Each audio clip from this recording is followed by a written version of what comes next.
Hey everybody, good evening, good evening. Hope you're well.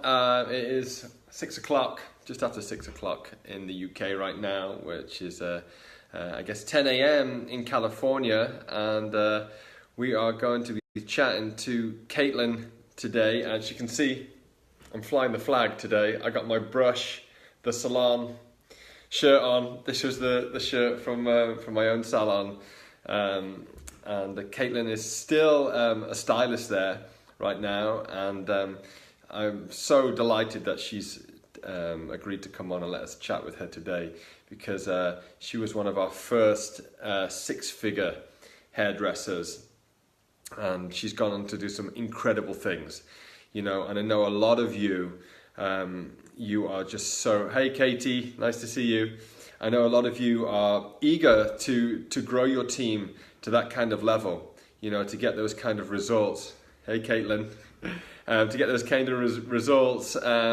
So I think it would be great to hear from the horse's mouth, so to speak, as to how Caitlin has managed to create such an incredible career for herself. And it was so nice for us to have a small part in that as well. All right, so we're going to try and see if we can get her on here.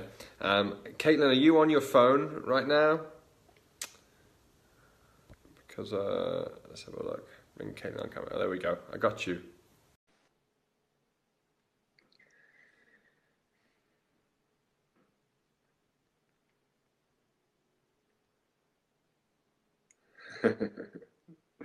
I know. I still love my T-shirt too. Thanks, Nicole.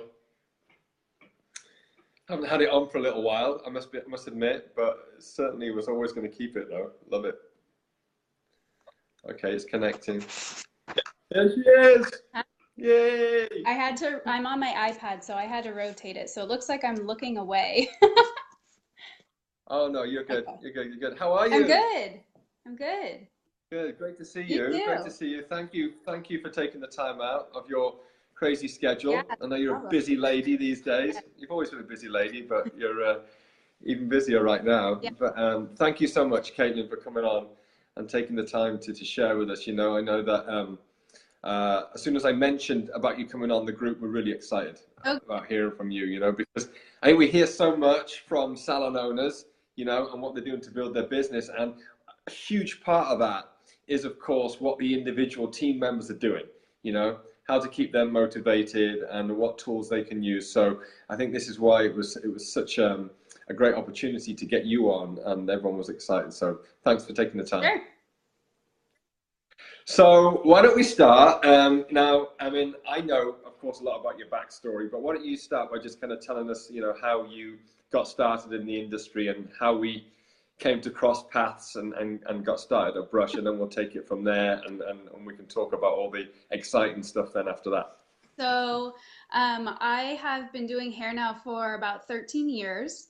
And when I started, I started in school about the time the recession was hitting. And it was a really tough time because there was a lot of people losing their homes and they're losing their jobs and they just weren't spending money. And it was kind of one of those things that I had to decide if I was going to continue in this industry, in this business, or if I was going to take the easy way out and find something else.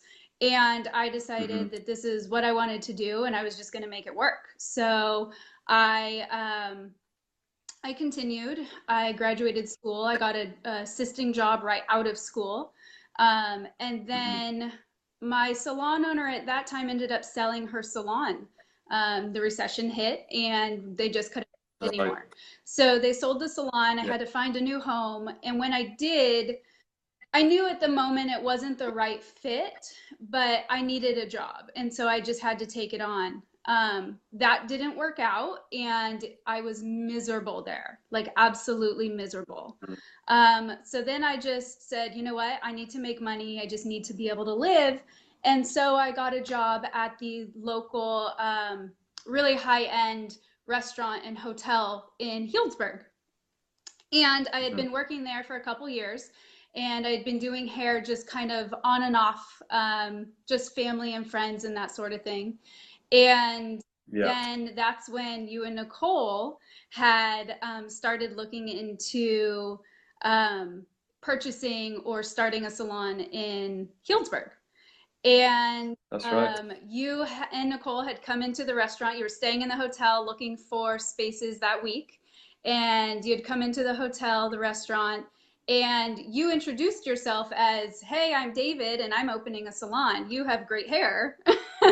And I said, Excuse me, isn't that amazing marketing? We haven't even opened the door and I'm looking for clients already. right. So, and I said, "Well, that's good because I'm a hairstylist."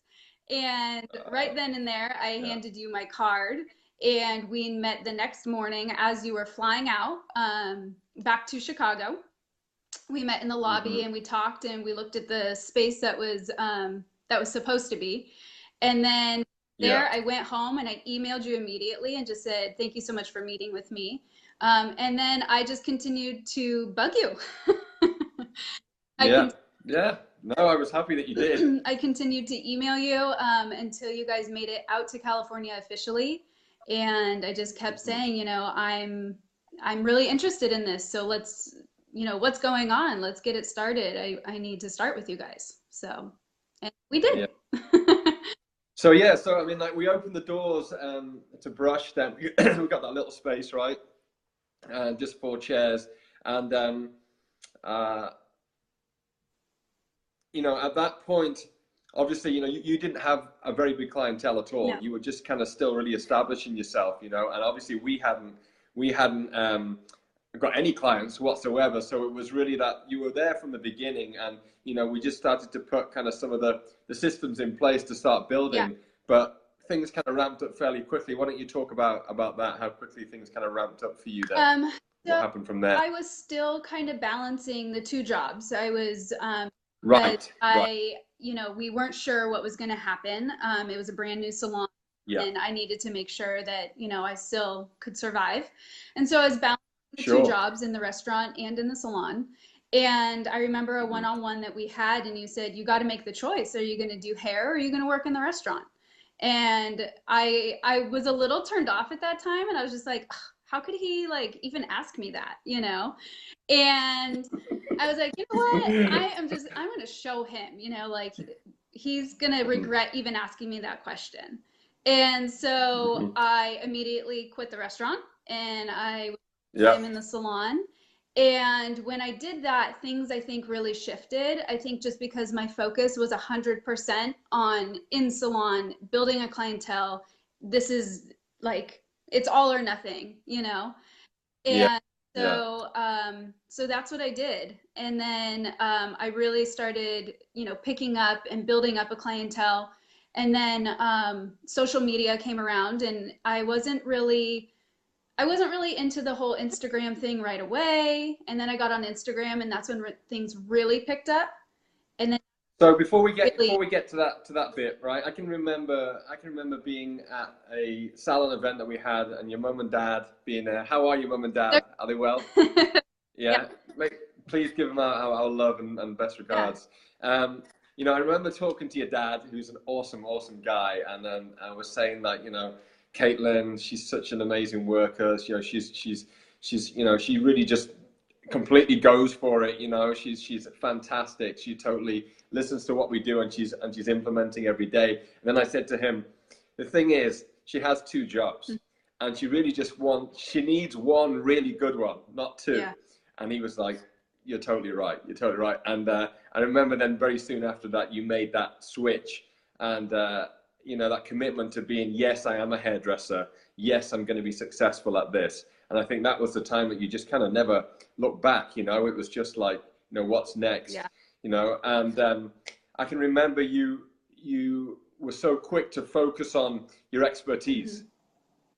right? I mean, color was your Mhm. thing, right? It became your thing. And I remember when you started getting into talk about anyway your social media and how you started to grow that then. Yeah, so I mean, color was really my thing. So the only way to show that is to take video, take, photos and things like that and be posting.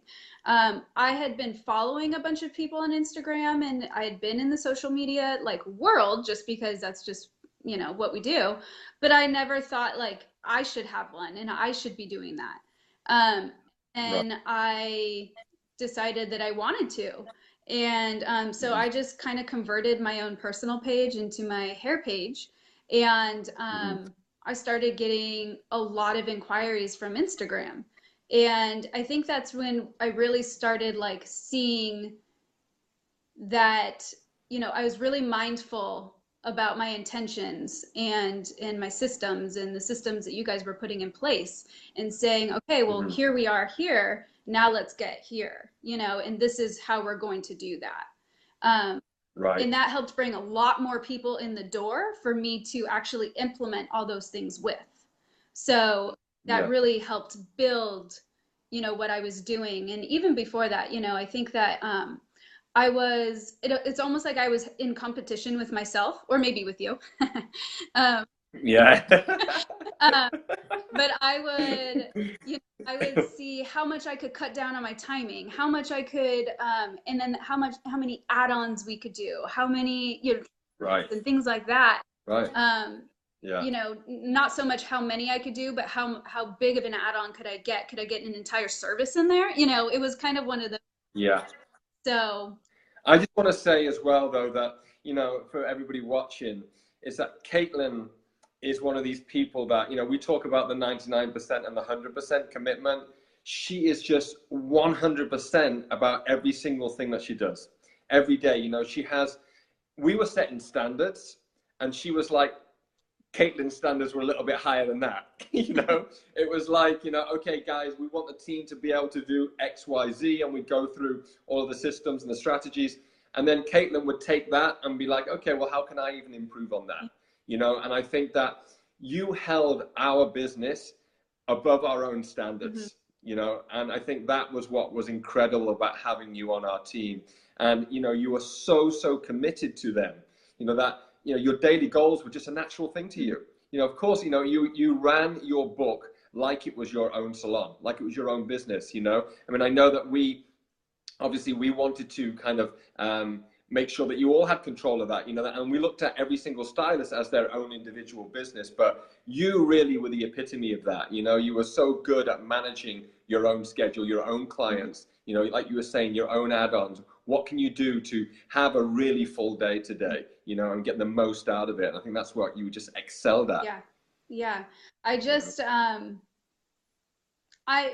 this is the only industry that you can like, really set your own income and Yep. say, this is what I'm going to make. And that's what I did. And, I think that, I was really lucky enough to have you and Nicole saying, yeah, we have these systems, but if you want to set your own standard and your own goal, like go for it because it is so much more Yeah. beyond what, you guys were even asking of us. Yeah. Yeah. So, let's talk a little bit about your price point, because I think that's a really interesting part as well. And because I think a lot of people listening are probably thinking, yeah, she was charging crazy money for her services. Mhm. And, once again, we were in a really small town. Yeah. We were in a town of just 10,000 people, and you're still in the salon there now.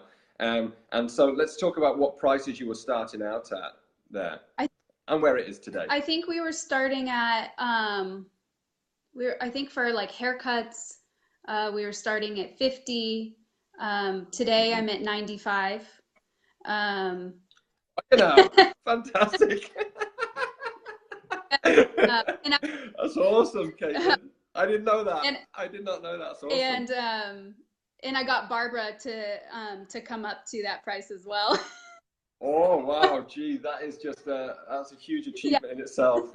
And as far as color goes, oh gosh, I was, my thing is dimensional color. So a lot of foiling, a lot of highlighting, balayage, things like that. So I think my partial highlights started at like 100, and my Mhm. partials now are at 130. Um, Mhm. I think fulls I'm at 170, and we started Mhm. at 130. Uh, Yeah, yeah. But when you first hit that six-figure threshold, your prices were still considerabably lower than what they are right oh yeah, now, right? Yeah. So when you first hit it, you were still, you around 50, 55 for a haircut. When I hit that, that was uh, Or were you charging a little bit more? what's that? Were you charging a little bit more I than think that? so. What were the price point at? I hit that in 2015, and that was so it must have only been like $65 for like a haircut. Yeah, Yeah. $65 a haircut, which is just incredible, But I wish I had the numbers in front of me now, but I think because of your add-on Yeah. services, your average ticket was probably around the 100 plus, Yes. because you were able to do all those additional services, and it was just, and so how do you manage to do all this stuff? How do you manage to do all these additional services? What is it that you're saying to your guests that Um, makes it so easy? I think to sell it to a guest is more like you kind of have to just tell them what they need.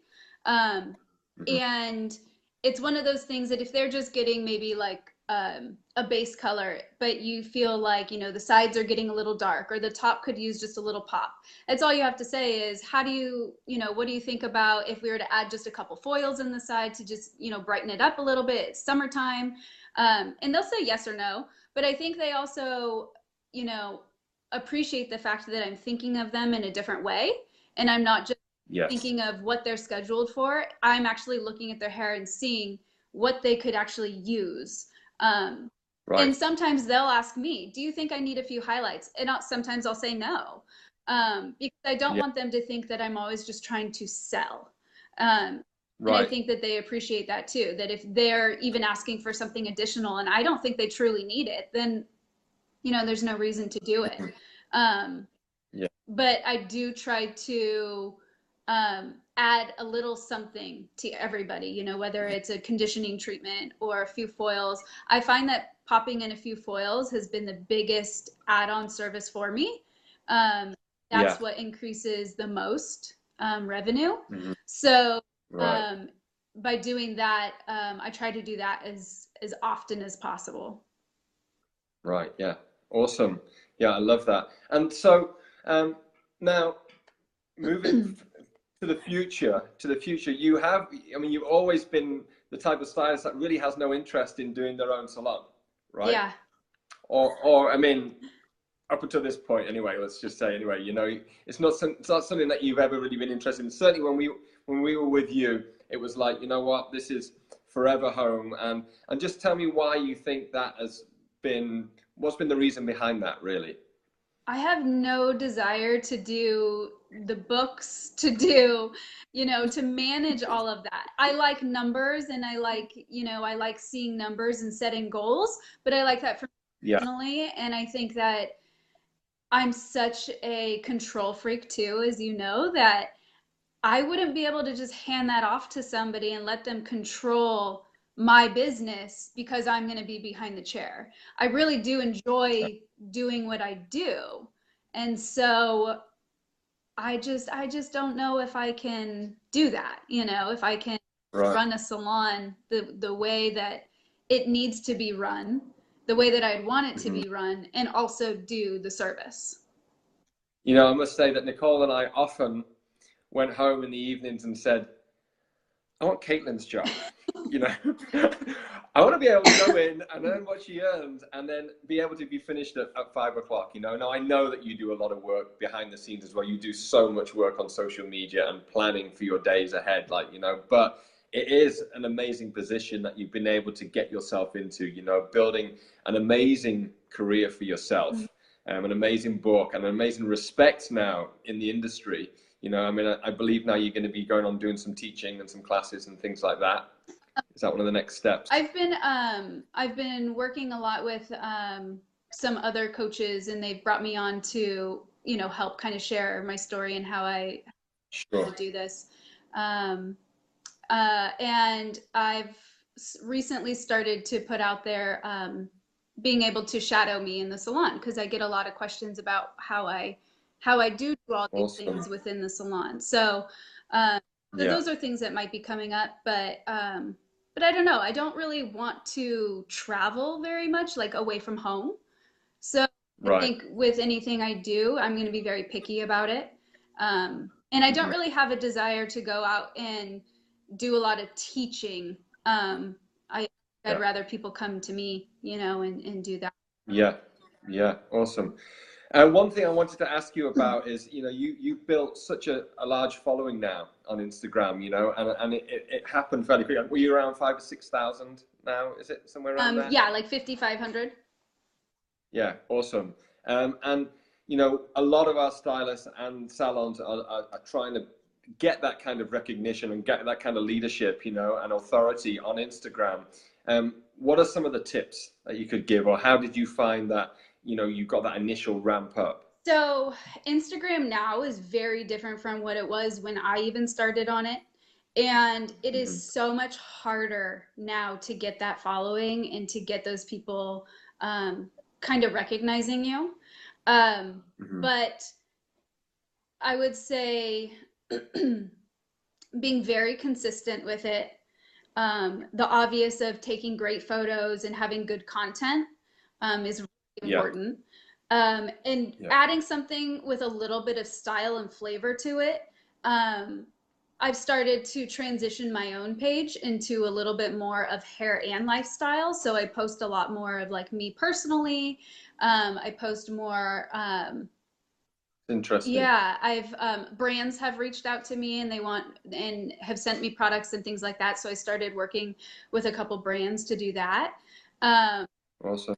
but I think that it's really important that even though if you do post personal posts, that they still need to be really good quality photos or videos. Um, Right, the selfie thing isn't going to work, and bad lighting right. isn't going to work, and it needs to be something that's really going to catch the eye. Um, Hmm. but being very, very consistent, talking to your audience. So whether that is, the industry or if that is trying to find, clients to walk through the door, and, Yeah. and get them calling, you need to be very intentional with that. Speak their language. So if you're talking to Mm. hairstylists, speak their language. And if you're talking to clients, you need to speak their language. We don't speak the same language. So Right, yeah. it needs to be something. What you mean by that is like obviously not being too technical, Yeah, when you're talking to the guests, and using language that they're going to be attracted yeah. to. Yeah, yeah, awesome. Okay, great, It is fantastic. it is a very different world now in Instagram, and it's changing all the time. Um, Hmm. don't get hung up on algorithms, but just be very consistent. Hmm. Yeah. I think it would be great if you'd be up for it sometime. We'd love to get you to do a video or get you to do a class, on taking amazing shots for Instagram, because I know I've told a lot of our people in this group that they should go and check out your page, because when you see that level of consistency that you have there, Yeah. and I think as well, you were always able to really niche down on exactly what you are an expert at and be able to put that message across as well. I remember us doing when you started doing the um, what's it called again now? The hair The painting, fluid. the fluid hair Mhm. painting, fluid hair painting. I mean, that was, to me, that was a huge changing point Yeah. in your career then as Oh well. yeah. Yeah, yeah. That So, people buzzing, and it yeah, created a lot of buzz, and there was only a few people doing it, and right. um, and I was the only one in California at the time, and so that was a huge draw, for clients and for following and likes and things like that on Instagram. Have you been using any kind of newer techniques recently? Anything else that's been kind of really fresh on the scene? I would say right now, it's still a lot of the balayage lived-in looks, but we're seeing things Yeah, kind of come up a little bit more and not as dropped. So there's a right. lot more of like root blending techniques now at the shampoo bowl, which, um, I've really been doing a lot of that. And it's still a really soft, look. Um, Yeah, but I would say a lot of the foiling stuff is coming back too. So there's a lot more yeah, foiling happening rather than like open that's air great. balayage. Hmm. Awesome, awesome. And Nicole just asked a question there. What advice would you give to a newer stylist building a clientele for the first time? Um, I would tell them to be consistent in whatever they're doing. So if they are going to, go business to business wherever they're at, then be really consistent, and just follow up with people too. Be more personal. Yeah. I think people are really starting to lose that personal touch a little bit because it I, is on social media. So yeah. get social on social media as well, where you're going to be commenting on people and sending messages and things like that, um, to build that clientele.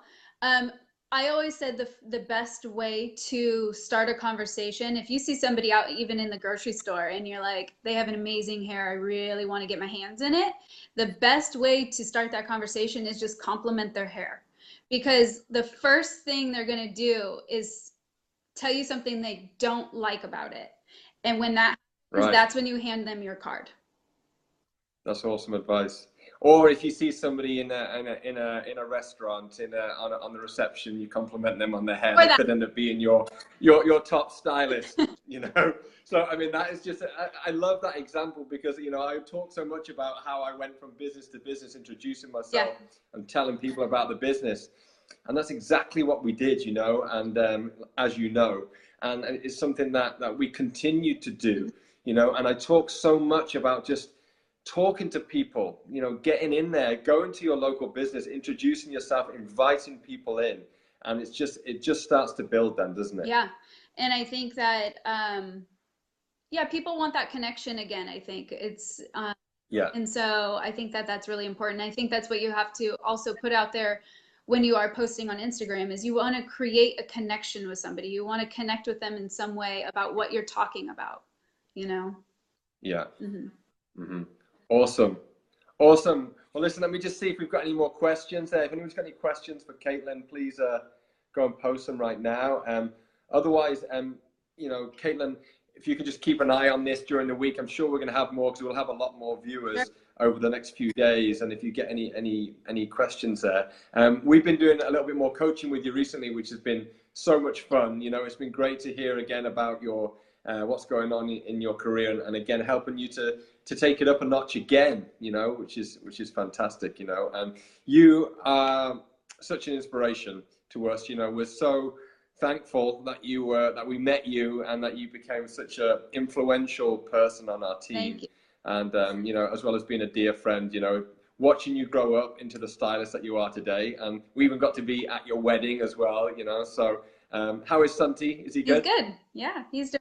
Yeah, awesome, great. We missed you, and let's definitely do some sort of class soon. I would love you to do something for the guys for Instagram, for social media. Would be Yeah, amazing. yeah, let's do it. Thank you so much for taking the time. Yeah, no problem. Thank you. All All the best. Take care, right. Caitlin. Bye bye. Bye.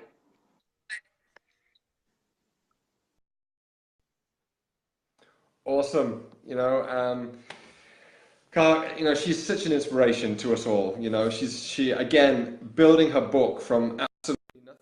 Really, when she started with us, she had no clients, and it just ramped up so quickly. So again, it's about committing 100%. It's about understanding the systems, and then it's about implementing them. So many of us, we know what we should be doing, but we're just not doing it on a regular basis. That is the difference. I meet so many hairdressers that I talk to them. They're like, yeah, I know that. Yeah, I know that. I've tried that. You tried it, but are you doing it? Are you doing it every day? Because if you're not, then no, you're not going to get the results. It's a case of committing and just saying, you know what, we're going to do this. We're going to knock it out and committing to it every single day. And that is the results that you're going to get. 6-figure hairdressers, in small towns in Northern California, and it's absolutely amazing. And now charging close to $100 for a haircut, which is I'm so proud of. I was $100, now she's $95. She's chomping at my heels still. Fantastic. Thanks, Caitlin, and thanks for everybody for tuning in. And we'll see you soon. Take care. Bye bye.